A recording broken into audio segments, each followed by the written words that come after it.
Welcome to this week's edition of World Crisis Radio. This is Webster Tarpley speaking to you from Washington, D.C. It's the afternoon of Friday, the 24th of October, 2014.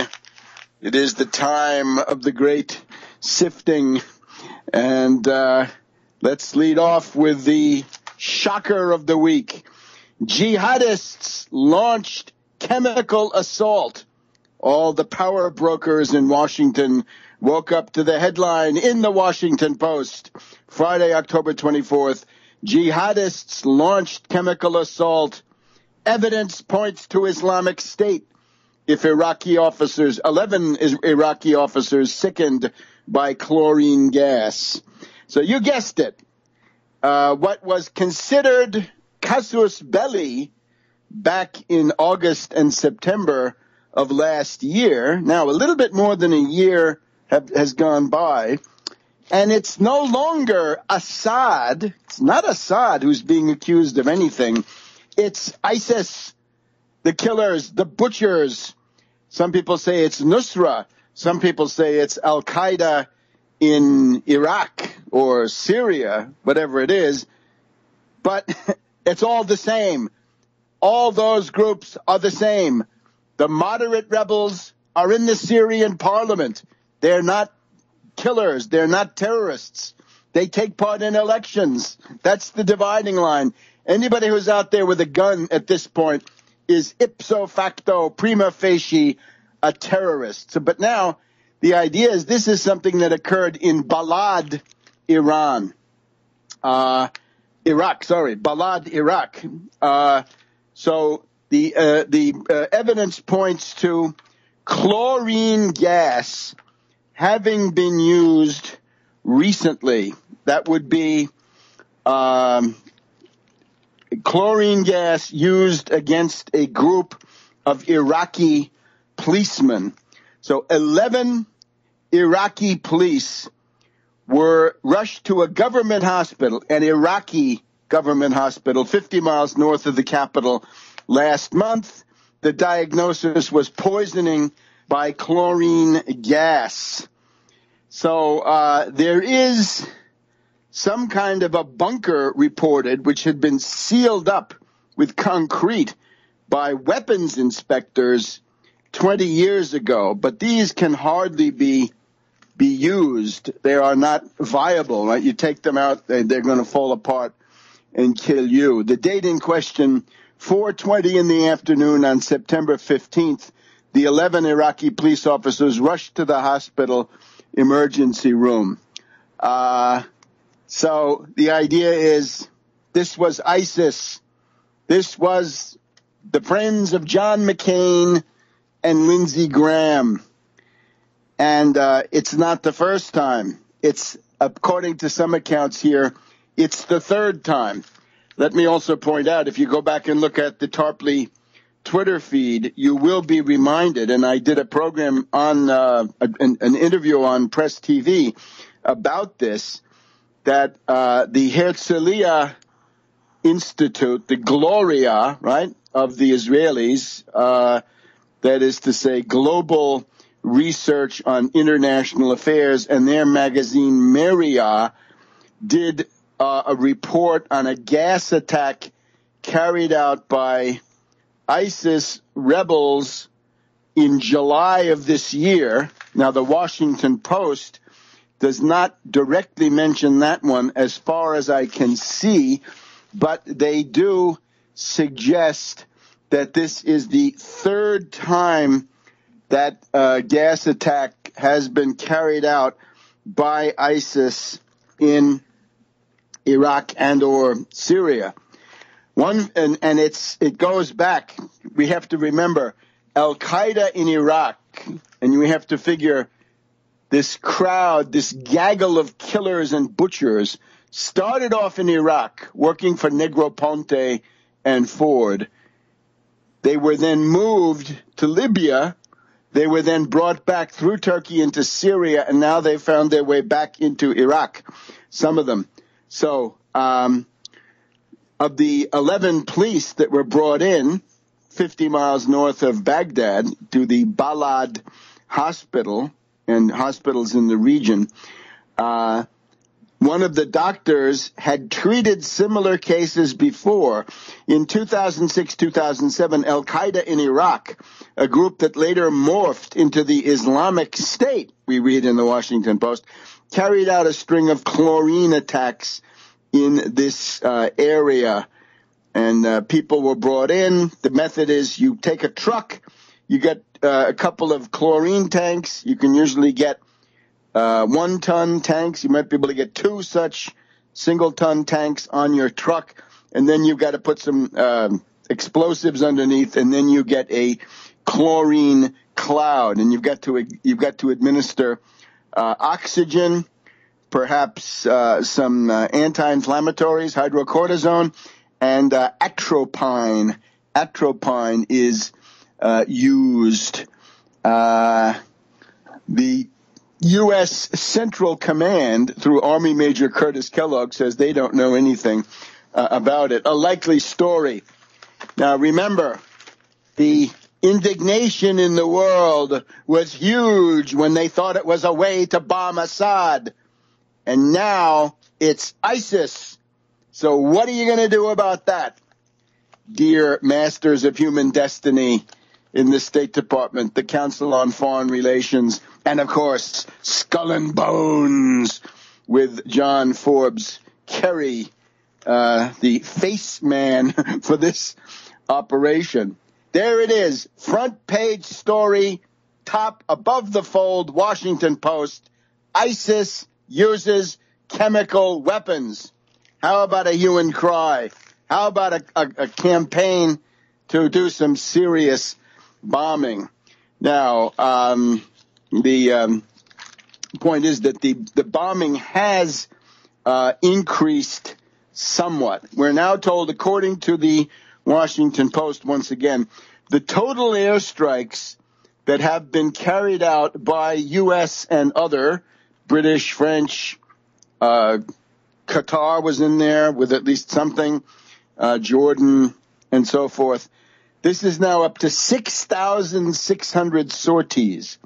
And with 6,600 sorties, it would seem, according to other statistics, that 500 ISIS fighters have been killed. But now let's give the other interesting news of this morning. We are running, of course, this campaign, hashtag Arrest McCain for ISIS. Go to tarpley.net. You'll find the Twitter feed on the left-hand side. Go to Webster Tarpley on Twitter. Webster G. Tarpley on Twitter will get you this Twitter feed. And you can also get it at No to Invasion. No to Invasion on Twitter and the website Hands Off Syria. And we're welcoming more and more people with photographs. And again, my hope is the Kremlin, the Eiffel Tower, the Brandenburg Gate, the Colosseum, Big Ben, the statue Sugarloaf in Rio, the Ginza in Tokyo, and you get the idea, right? We want the entire world, the Taj Mahal. Let everyone come forward. The pyramids.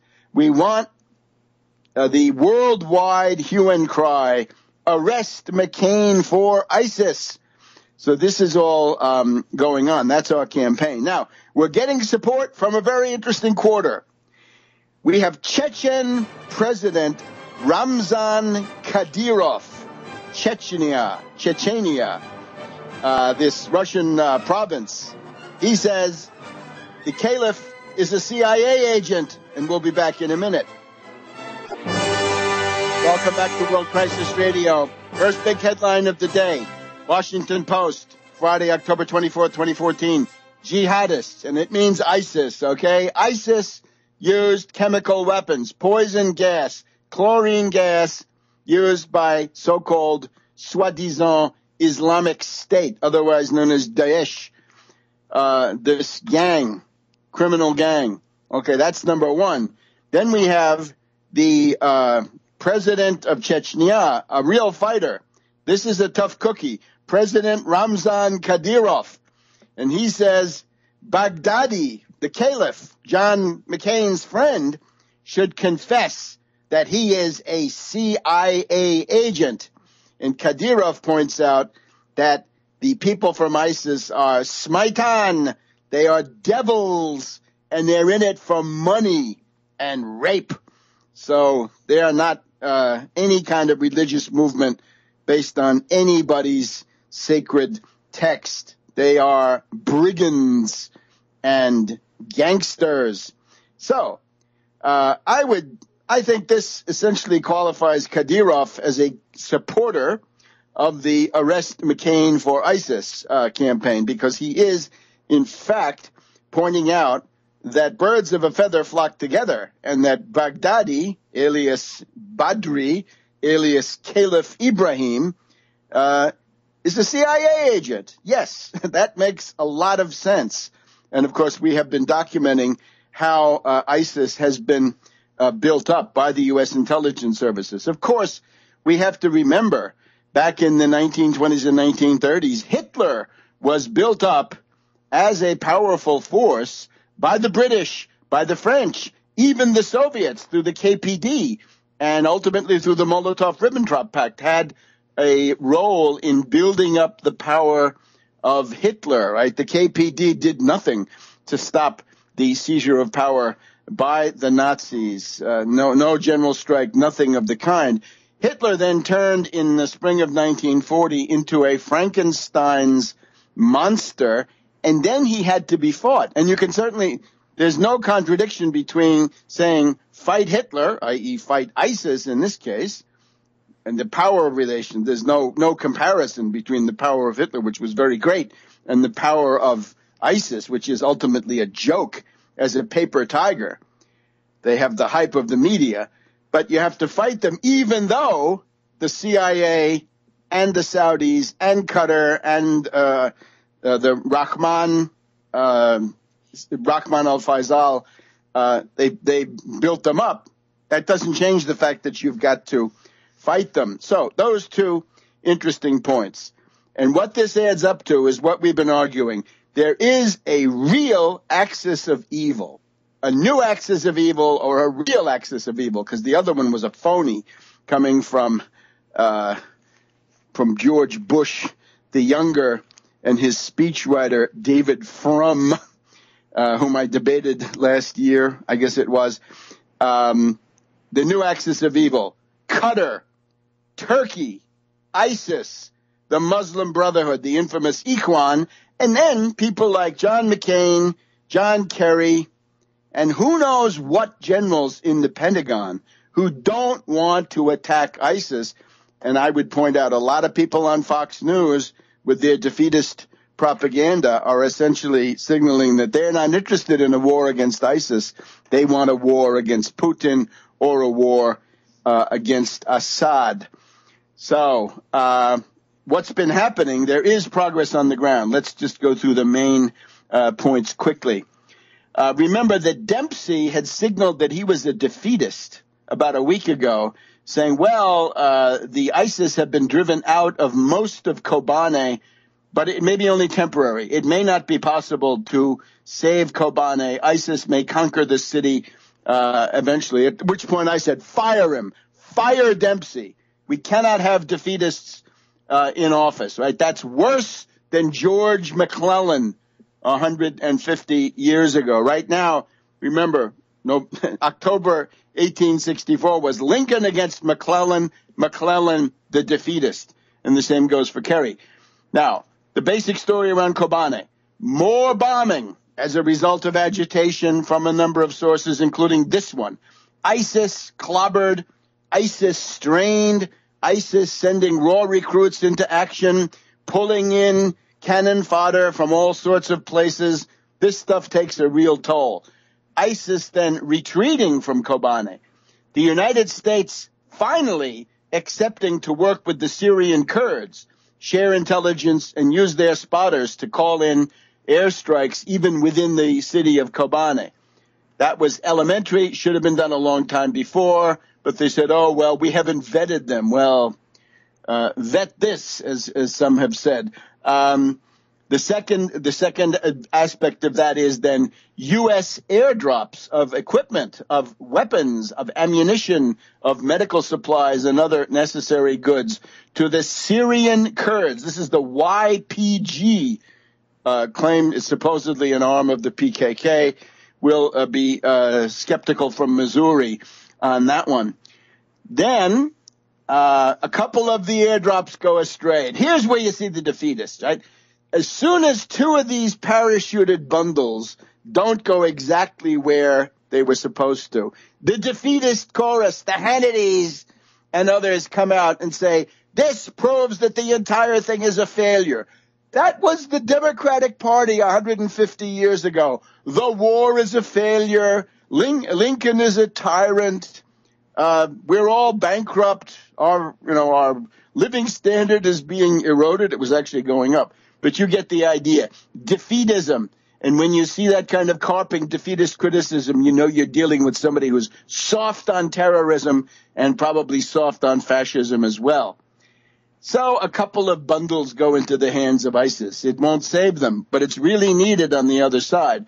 Then the Turkish President Erdogan comes out and impudently, insulting the United States, says it's wrong to drop equipment to those Syrian Kurds. Well, that's just too much. Who the hell does he think he is? The colossal nerve, the chutzpah, the figatacho of Erdogan.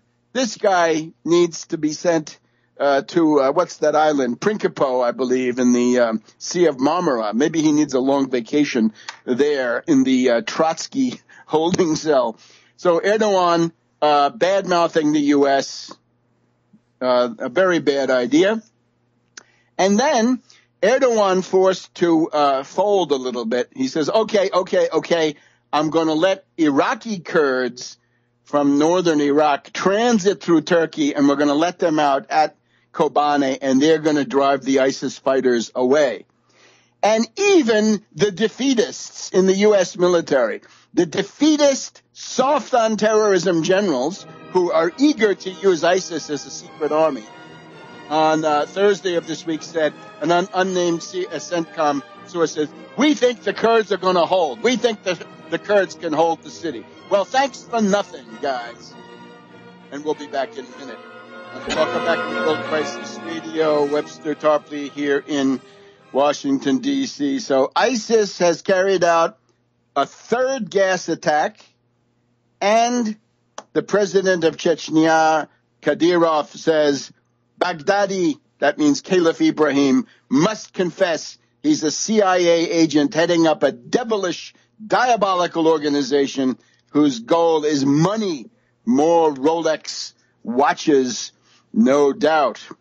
So that seems to be evolving in a positive way. By the way, we've got the Blackwater Four convicted, right, going back to the war crimes of Iraq. And remember, Bill O'Reilly on Fox News has been calling for the creation of an international mercenary army to go and defeat terrorism. Well, that's what Blackwater was, exactly, to a T. And Eric Prince had been the head of the whole thing at the time, had been saying, yes, that's what we need. But then, of course, the problem is that it was tried before, and it led to military defeat and to war crimes. So that is the last word on O'Reilly's proposal for mercenaries. If you get a merc, the merc will run amok. And remember Machiavelli, mercenaries are useless and dangerous because they will betray you at the key moment. Now, Ebola.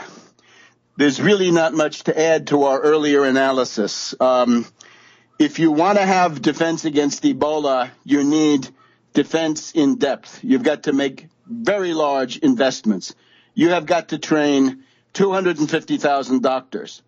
You've got to build a minimum of 1,000 hospitals. Remember, your goal is the Hilberton standard of $4.5 beds per 1,000 people. That was considered essential in 1946. What could we say now? We're now at 3.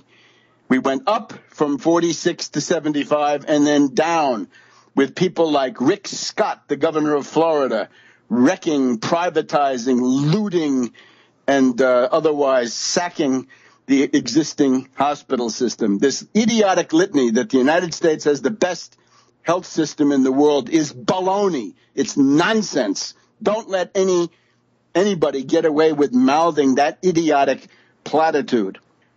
We need, then, at the NIH and similar institutions, crash programs for a number of dread diseases.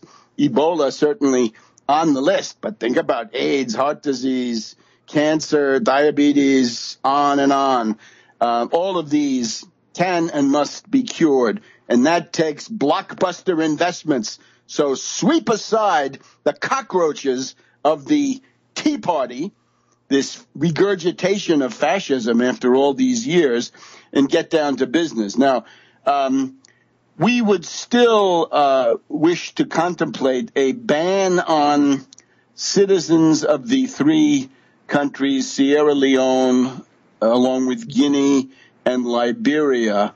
There's no reason why elective travel by citizens of those countries should be permitted, or indeed anybody who has been in those countries would have to be subjected, I think, to special scrutiny, which could mean quarantine at some other point in the trip, right? If you want to come to the United States, fine, quarantine yourself in Belgium or in Holland or in Britain and stay home there.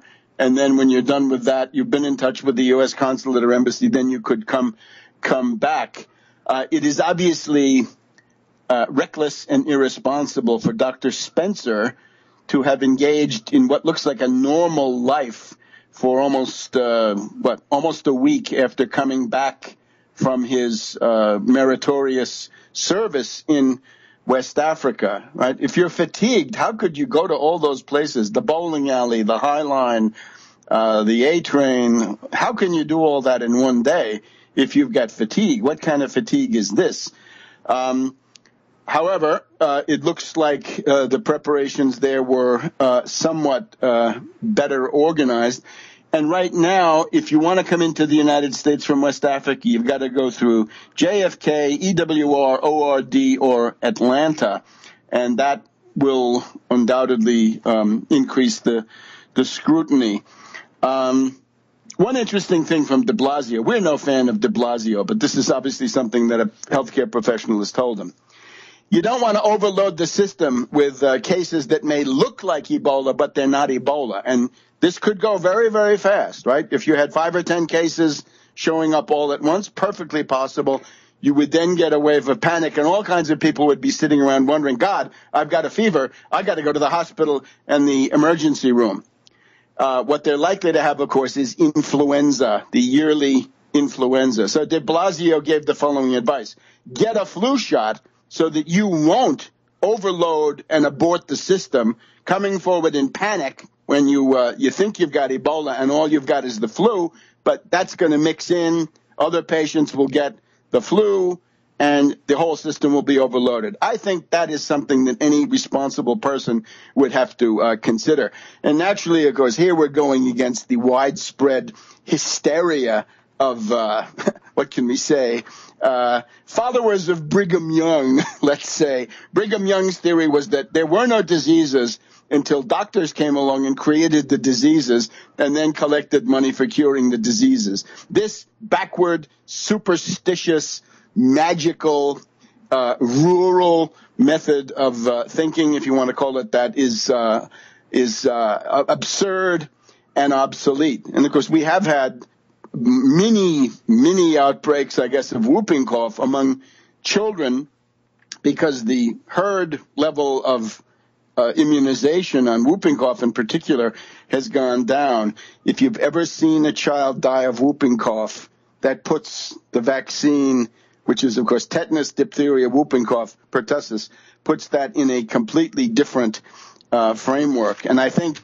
people who have been hysterically avoiding the elementary injections of, vaccines that are tried and true, proven, road tested on the level of tens and hundreds of millions of administrations.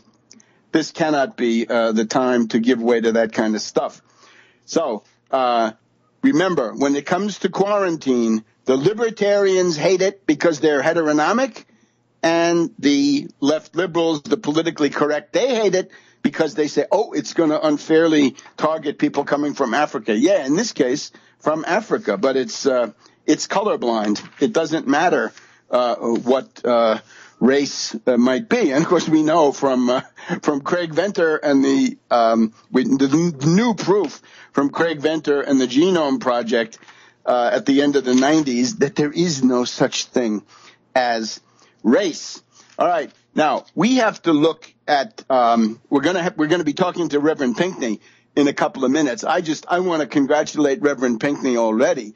Reverend Pinckney was part of the delegation that met with authorities from the United Nations Human Rights High Commissioner. The High Commissioner for Human Rights of the United Nations came to Detroit and talked with local representatives about this question of water, the implications of cutting off water to urban populations in the middle of such an epidemic. It ought to be obvious to anybody.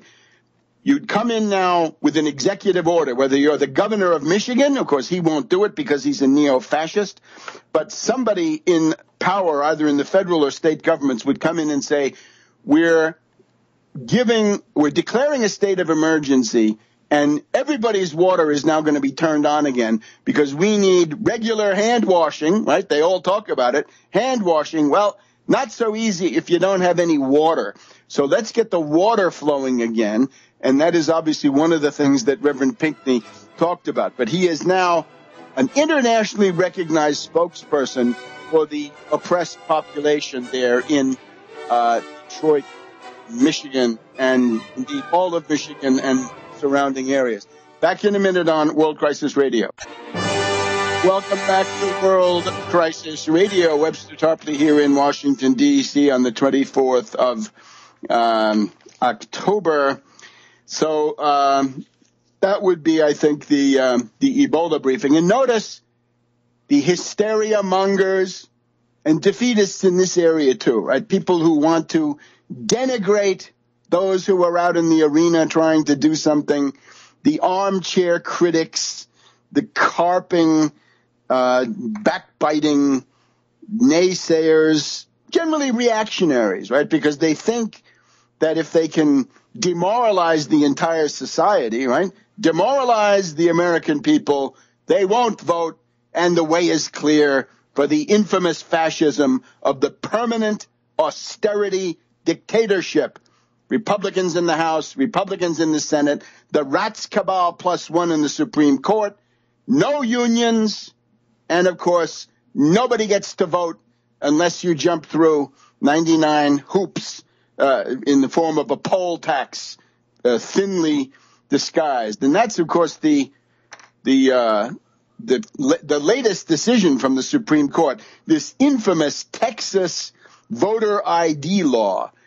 That is a racist measure. It's got racism written all over it. The rats cabal +1 has said we are going to kowtow, we're going to embrace these racist initiatives coming from the states now that the surveillance and supervision built into the 1964 Civil Rights Act, 65 Law 2, we're gonna override that because nobody can stop us anymore, right? We can run wild with decades and decades of neo-Confederate racist fantasies. So that is the situation there.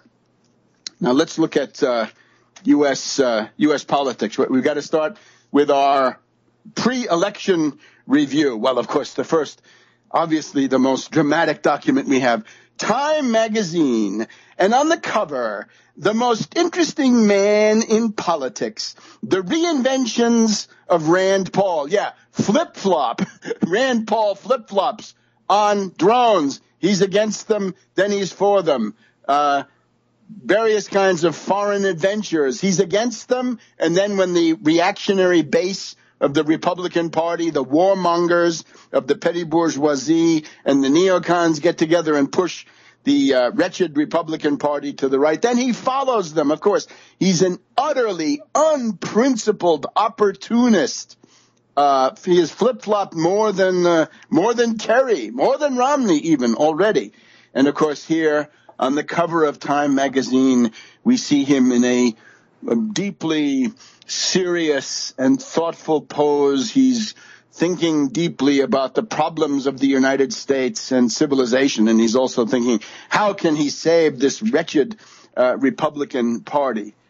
By my count, and of course this is not an exact science, I believe that little Rand Paul has been on the cover of Time magazine 4 times now. This is the 4th time. If it is 4 times, he's tied with Hitler. Hitler was on the cover of Time magazine 4 times. Several of those were to hype him, to support him, to boost him. Same with little Rand. So headline, Rand tied with Hitler for Time magazine cover stories.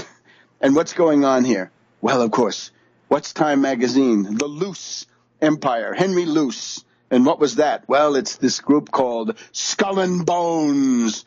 And what, of course, is Little Rand? Little Rand is the darling of the southern jurisdiction of the Scottish Rite of Freemasonry. These are the bearers of secessionism, civil war, racism, and other unspeakable plagues and disadvantages for the United States. They are people who believe in a low-wage economy. They are union busters from the word go. He believes in states' rights unless the state wants to impose the union shop, right?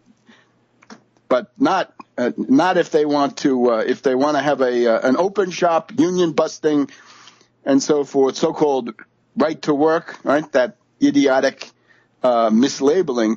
Then little Rand says, no, you can have it if you want to bust the union. You can have states' rights, but the only states' right he's interested in is the right of a state to bust a union, not to support the reasonable demands of labor. Now, let's look at this election. I think one of the secrets is that all the media attention is on the senators and the race for the Senate. They are not paying so much attention to the governors, and you can see why.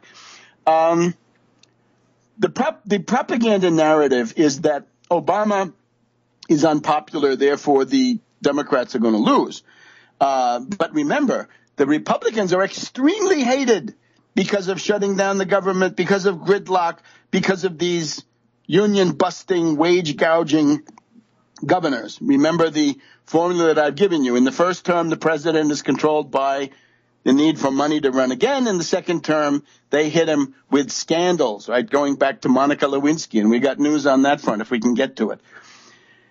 Our perspective here, destroy the Republican Party in place and then split the Democrats between a Wall Street pro-labor, an anti-Wall Street and pro-labor New Deal faction on the one hand and a Wall Street majority at this point on the other. So let's look at some of these possibilities.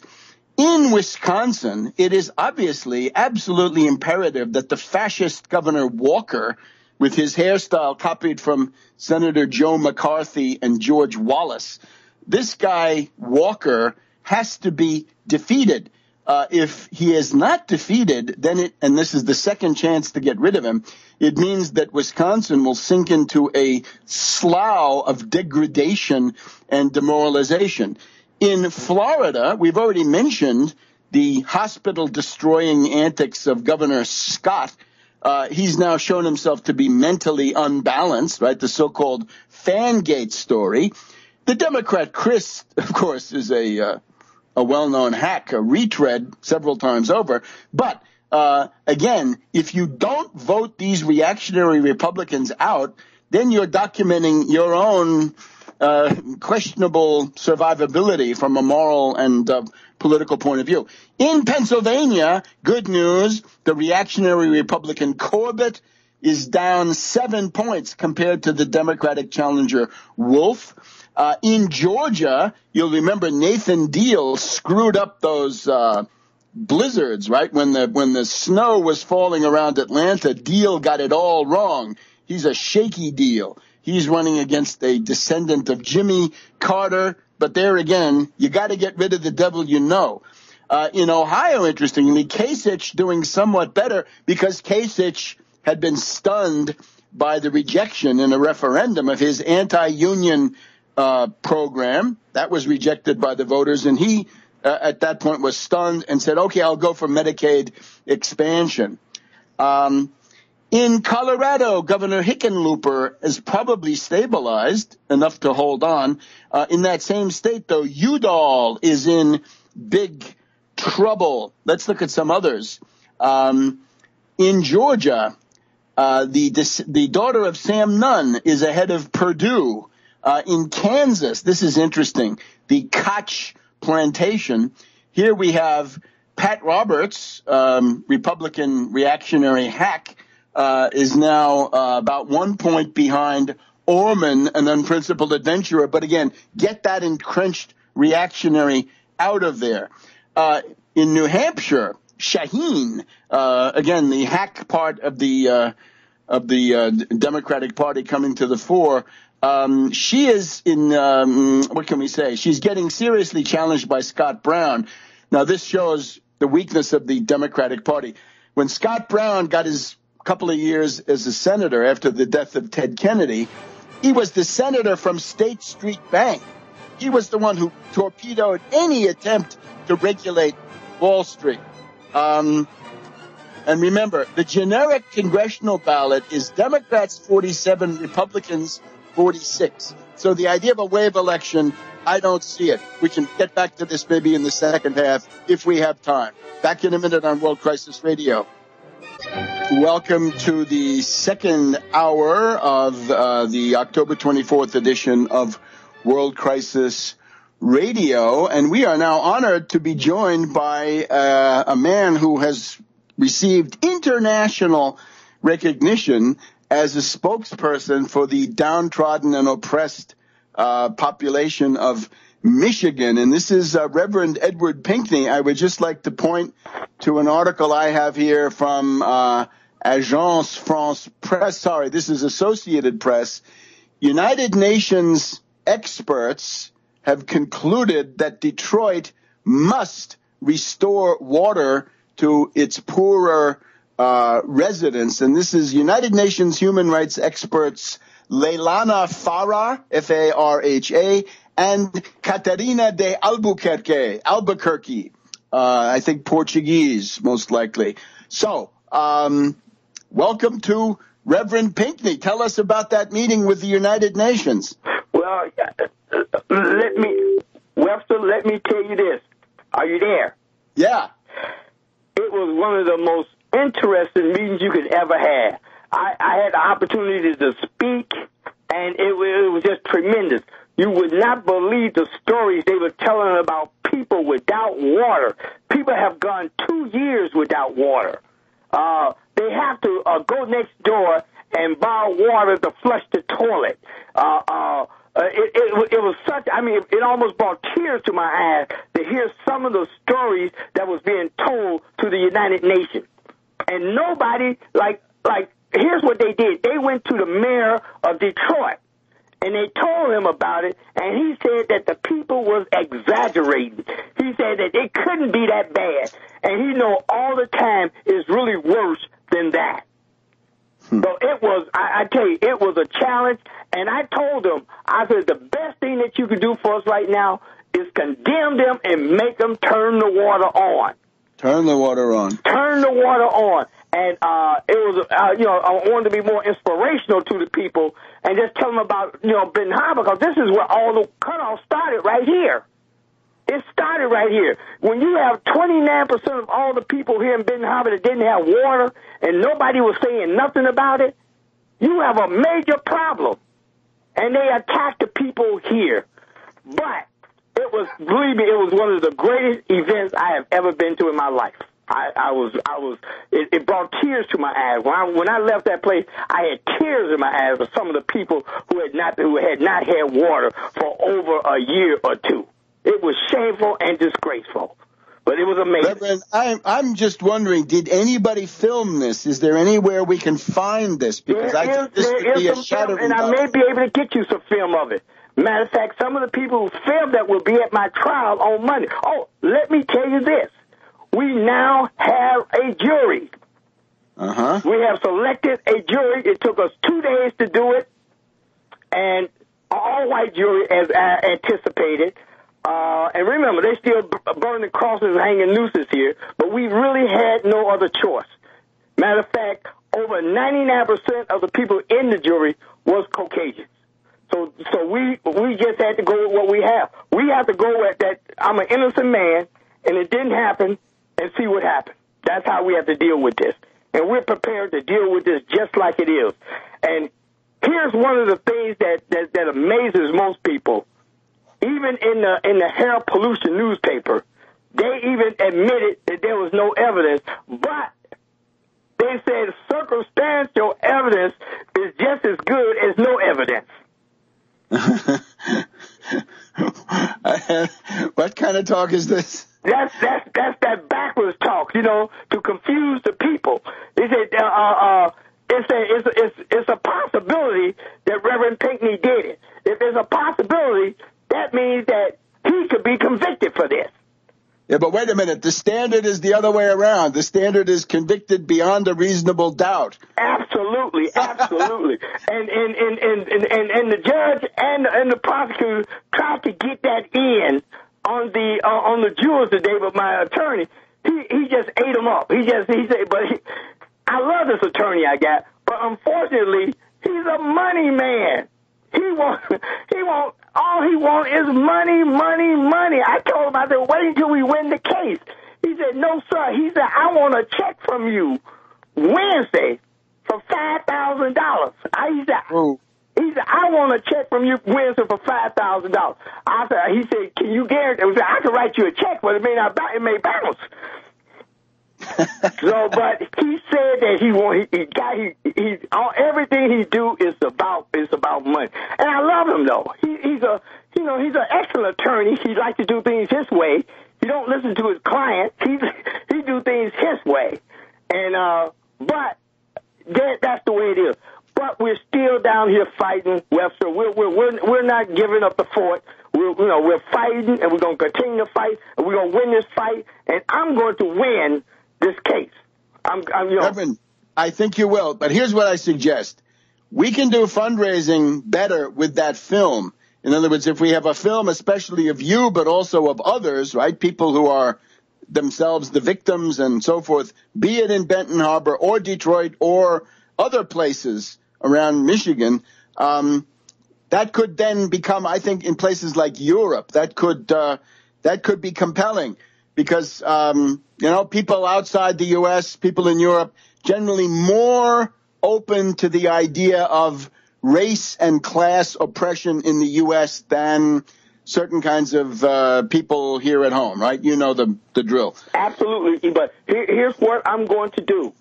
The people who actually film, they're going to be at my trial to film, and I'm going to email them and ask them to bring me a copy of that the UN section. And what I'm going to do, I'm going to get it to you.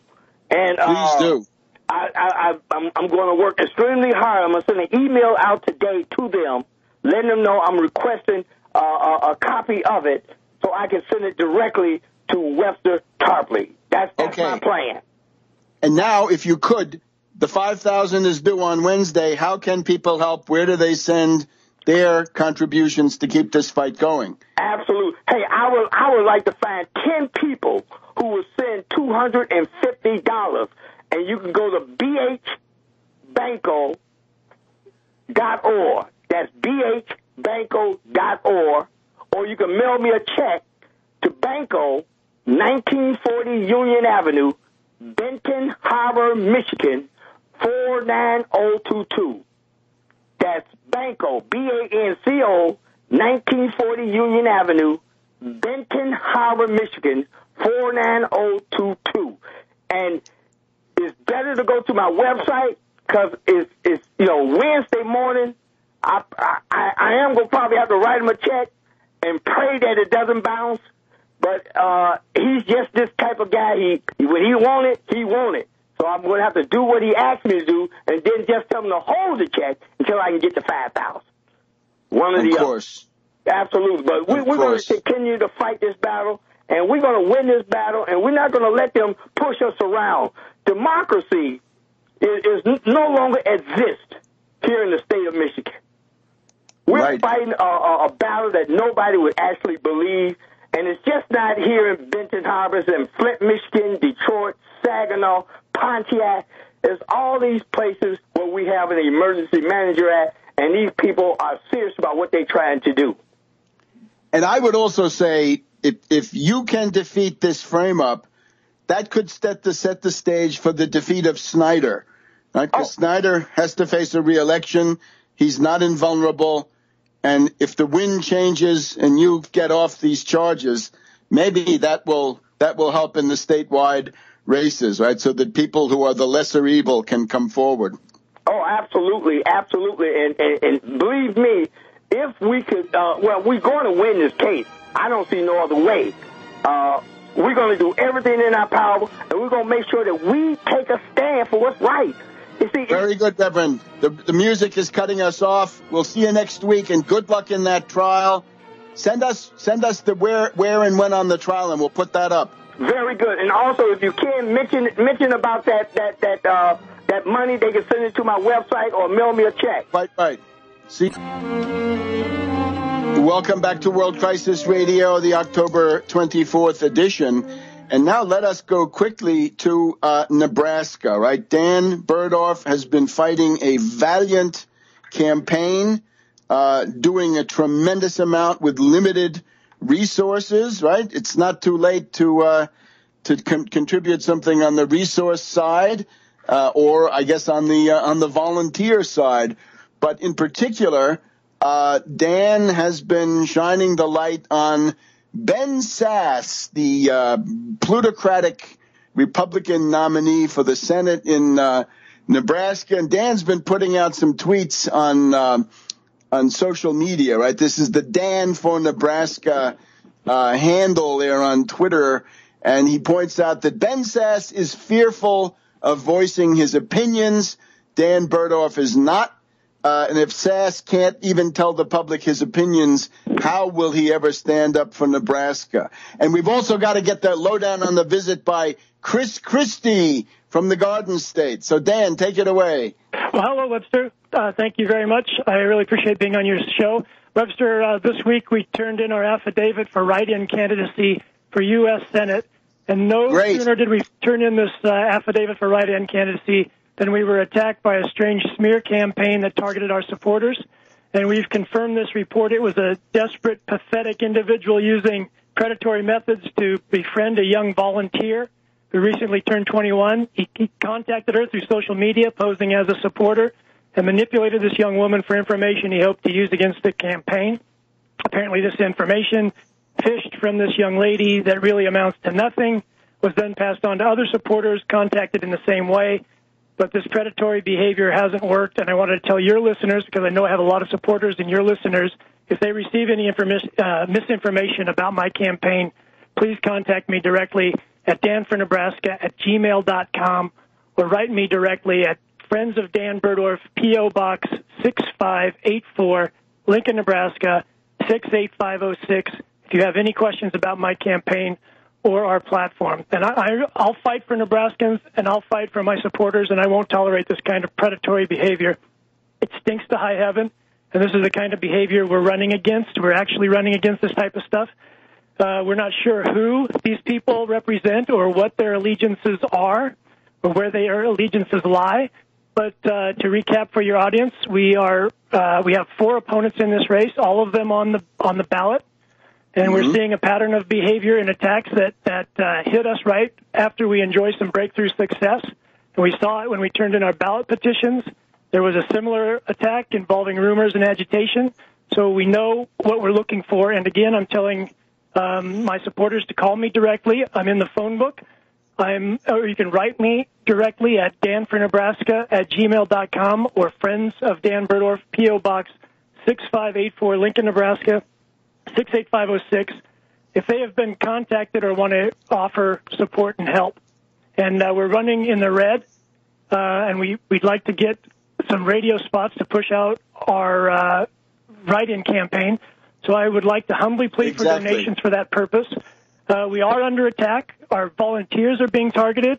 We're fighting harder to get out this program to which we're all committed, and the pot shots and the flak come out when you're over the target. So many of my volunteers and I have given up time, have gotten a lot of work done. We've given up time, work, opportunities to get this fighting program out, and we can do more, and we want to do more, and we want to work with people who want to do more. So I hope we'll continue to get the support, encouragement, and faith of people who believe in our program. We've made a lot of contacts and a lot of impact in the campaign. Yes, sir. This broadcast strongly supports your candidacy, and we urge everybody who can vote in Nebraska to vote for you. But now, thank you very much, it's sir. It's a write-in candidacy. Now, what I'm remembering is the most successful recent era write-in campaign was Lisa Murkowski in Alaska a couple of years ago. And the big thing she had to go through was, how do you spell her name? And she had the advantage of a father who had been governor and senator and all the rest. So you're Dan Burdorf. How do we spell Burdorf? And my family's been in Nebraska for 5 generations, but we've never had a politician before, so we have to get that message out so people can spell my name right or something approximating it on the ballot. And my platform and our campaign is we are the only exposure of our full platform, including the Wall Street sales tax and nationalizing the Federal Reserve for infrastructure development in any major debate for national office so far in this general election. We've got to get that information out, and I need to do a radio campaign to do that. I don't have the means right now to do that, so there's only one way I'll be able to talk about that, to be able to talk about mobilizing the Federal Reserve like we did with a nationwide AP coverage. There's only one way I can do that in Nebraska now, and that's on the radio, because social media is not going to do it. So if I can get radio donations for radio, that'd be awesome. That would just be fantastic, and we could go forward with the last few days of this campaign. That's an excellent strategic choice. So Buhdorf. Webster, not only do you spell it right, but you pronounce it right, and I really appreciate that. So, yes, Dan Burdorf. Burdorf spells relief from the tired austerity that we've been suffering under since I've been born. So, yes, if we can get that message out, we want to tell all Nebraskans that there's an alternative to the two parties that are very weak and very pathetic. Absolutely. How can people contribute? Give it to us once again, so there's absolutely no doubt. Sure.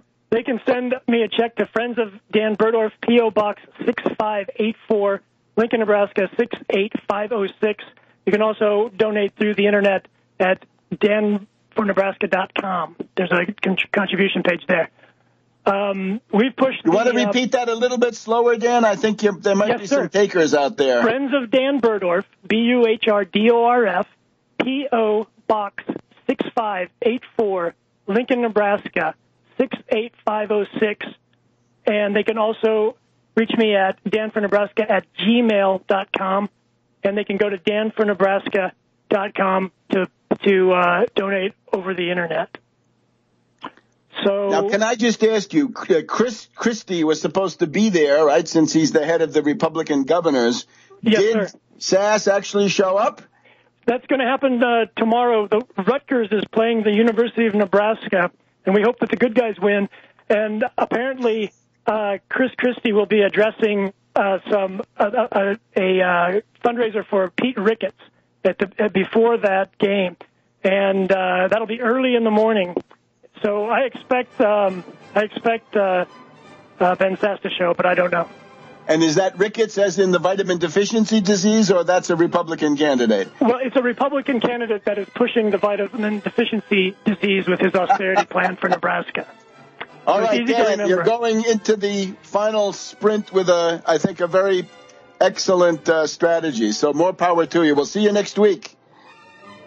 Welcome back to World Crisis Radio. Now, completing our panorama of struggle here about, 10 days from the general election, November 4th. Let's go to Napa, California, and the very interesting race that's developing in the 5th Congressional District of California, featuring James Hinton, the challenger, and the guy that we're interested in supporting, against Mike Thompson, Mike alias Corkhead Thompson, so-called apparently because of his excesses in insider circles. But James, I think the interesting thing with your campaign is that you are now on the verge of a media buy that will put your message on a fairly important radio station there in the Northern Bay Area and the wine country. And that will be on 5 times on AM radio, 5 times on FM radio. One of the stations is KVYN in Napa. What is your final message to the voters going to be in that 30-second radio spot? More or less, it's going to be, we're going to have Daniela Wells inform the district here that Congressman Mike Thompson used to be okay, but lately he's become a Wall Street Democrat, voting for bank bailouts and shielding the NSA and Monsanto. It's time for Mike to take a hike. James Hinton wants the next New Deal, fighting the banksters with the 1% Wall Street sales tax to roll back austerity. Hinton will make the Federal Reserve pay for real economic recovery, with 30 million new jobs for full employment and 0% student loans and earthquake loans. And no more wars. Vote James Hinton for Congress. Then, of course, I'll tell him that I'm James Hinton and I approve this message. Hard-hitting, quite good. Now, what I think when many people hear this, they're going to be interested in saying, well, that's practically the San Francisco media market, right? I think some of this can be heard in some parts of San Francisco, and they'd like to get that stuff on the scoreboard. So please tell us, if people say, I want to contribute to send that message out, more times than what you've been able to arrange up to now, where can they make contributions? Well, visit my website, hintonforcongress.com. That's HINTONFOR Congress.com. There's a support or donate button on there you can take a look at to write a check or use the internet. You can do it. It's pretty easy. But we've got flyers, we've got posters, we've got new beautiful posters. Make wine, not war. They've been hitting the streets. Everybody likes those. You're going to see a lot more pictures of that this weekend on Facebook, on Twitter, and such.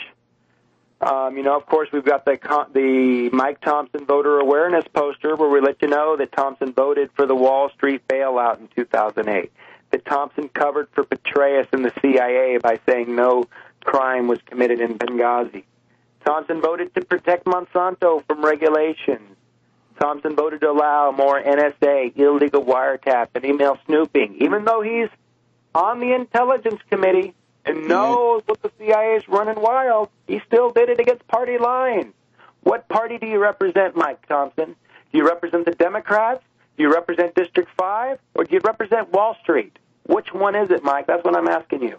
Anyways, the opportunity is now to get elected, to get a new voice in that Washington, D.C., in that all-important room where we make these decisions, to offer new leaderships for both parties. As we see the Republican Party crumble here, you know what they're going to have to do to revive themselves, Webster? They're going to have to act like Abraham Lincoln and start running as populist Republicans with the Wall Street sales tax to come back against these Wall Street Democrats. That's going to be their solution down the road. So right now, we're going to help by giving them the recipe. What is the Wall Street sales tax, Webster? That's a 1% sales tax on all Wall Street turnover, including into markets such as Chicago, where the Chicago Mercantile Exchange is. We want to make sure all these toxic derivatives are taxed, and that tax doesn't go back to the banks. It goes, half of it stays in Washington, the other half comes to the state for revenue sharing. Okay, we're going to make sure every state has fully funded education budgets, that every state has no Social Security cuts, no Medicare cuts, no Medicaid cuts, no more cuts. That's the message here. Okay, that's what the recipe gets us. Wall Street, everybody just needs to pay their fair share, Webster.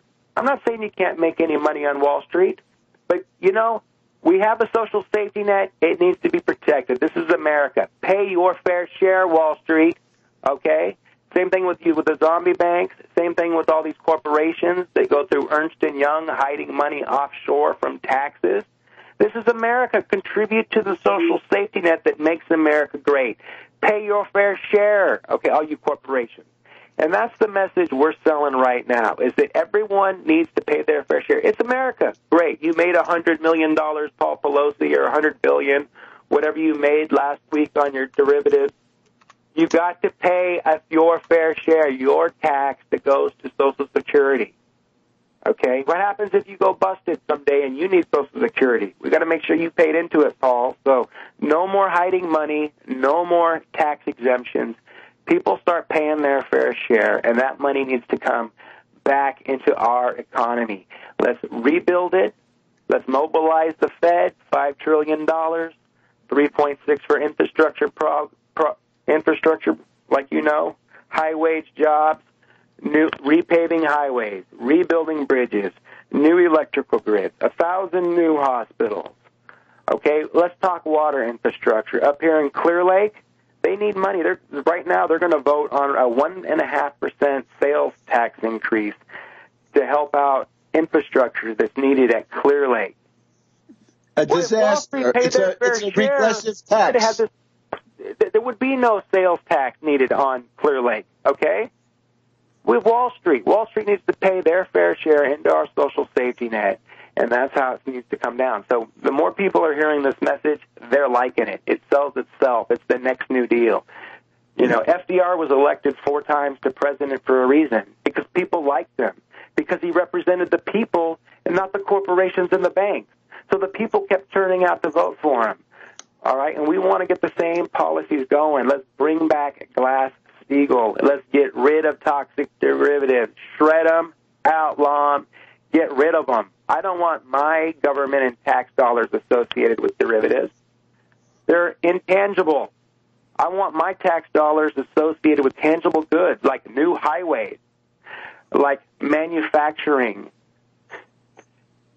farming, you know, anything. Webster, something tangible, something we can eat, something we can sleep, something we can drive, something that makes America, that improves our wealth. That's something we can use. That's what we want to invest, Webster. Okay. Now, in the coming days, in terms of your campaign, any appointments that people can show up for? Any special things that you're going to be doing this coming weekend or into next week?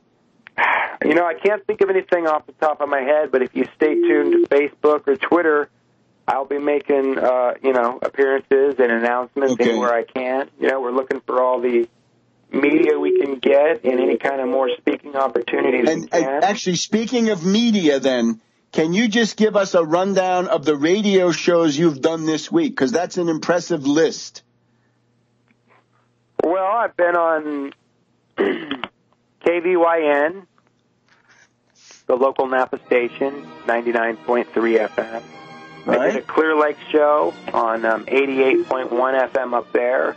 I've been on the Sonoma station several times, 91.3, which is KVYS. All right, good use of local media, and you're going to continue that. So we'll be back next week with James Hinton, and check the Internet for those ads. Welcome back to World Crisis Radio. There you have the lineup. If you're in Nebraska, it's Dan Burdorf, Buhrdorf. Bring a pen, bring a pencil, bring whatever they require to write that in. If Murkowski can do it, Bergdorf can do it, and even easier to vote in California for James Hinton. And stay tuned for that campaign of radio spots. Radio spots are a very good investment by insurgent candidates. Now let's try to tie together some human interest stories here. The noise about a Romney comeback is growing louder, and we've even got some people saying, oh no, right, the Hannitys and Limbaughs are dismayed. He's not reactionary enough. I would urge you, make sure you have a copy of Just Too Weird, Bishop Romney and the Mormon Takeover of America with Polygamy, Theocracy, and Subversion. Did you know that the first time a president of the United States used the word terrorism in an official proclamation, he was talking about the Mormons? Did you know that Ron Paul's presidential campaign was designed mainly to help Romney get the Republican nomination, with Ron Paul hoping to barter his delegates for giving little Rand Paul the vice presidential spot on the GOP ticket, and so forth? Did you know that there's such a thing as the White Horse Prophecy, apocalyptic, with a Mormon takeover of the United States and then the march towards Armageddon against Russia to spread theocracy across the world? This is one of my books that I am actually most proud of because it's the only one that describes in adequate detail exactly how Ron Paul functioned as the right wingman of the Romney campaign. So we'll be looking for that. Now, little Rand, I think, believes that he's outgrown that, right? He may be too big for his britches, but he's got skull and bones working for him now. But we're going to see. So that's at Progressive Press of California. Beppe Grillo, this is interesting, right? We've got all these fringe leftists who are interested in Beppe Grillo. Well, let's look at the latest crimes of Grillo. First of all, taking advantage of Ebola, Grillo has gone on to a xenophobic rampage. He wants to expel all foreigners, principally refugees and immigrants, right, from outside the European community, I guess. This is something where Grillo and his guru Casaleggio, now ailing, they have collided with the wishes of the five-star movement base, because Grillo's own followers are not as degraded and racist as he is. They don't share that xenophobia. So that's one side of it. And then there's the question of the parliamentary group in the European Parliament. And we know that Grillo has sealed an alliance with Nigel Farage, rhymes with wreckage or garbage. Nigel Farage, the xenophobic leader from Britain, I guess in the great tradition of Sir Oswald Mosley, they had tried to found a parliamentary group, because you get a lot more power in the European Parliament if you're part of a group and you get money.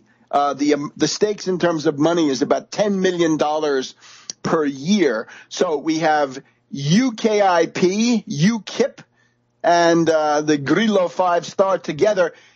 They needed 7 countries, and they had a guy from Latvia. And, the Latvian has defected, so they dropped below the 7 countries needed. But Farage then pulls out of the hat a certain Ivaskevich. Ivaskevich is a royalist. He wants monarchy. He's also a libertarian. It's called the New Right Party. And he says that the principled basis of this is opposition to European Union bureaucracy and support for free markets. Now, this is somebody who has gotten, what can we say? He's gotten into the propinquity of certain brown-shirted leaders from the 1930s, and he's also not what can we say? He's a Holocaust denier and what have you. So look at this wretched misery of Grillo and his followers and this UKIP now joining with this right-wing extremist Pole. And we've got statements from Jewish leaders and indeed many others, horrified by this stuff. Remember, this guy, the new right, this Ivaskevich, is too extreme for Marine Le Pen.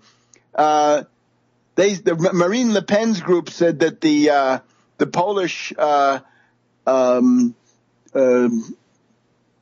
the characters, the Polish right-wing extremists, according to Marine Le Pen's group, were contrary to the values of the Front National of France. So this is a real bad deal. And all of those fake leftists, who is that guy? The one who went over there and made a speech. Was that Mr. White? Maybe he'd like to answer for his cavorting with this guy.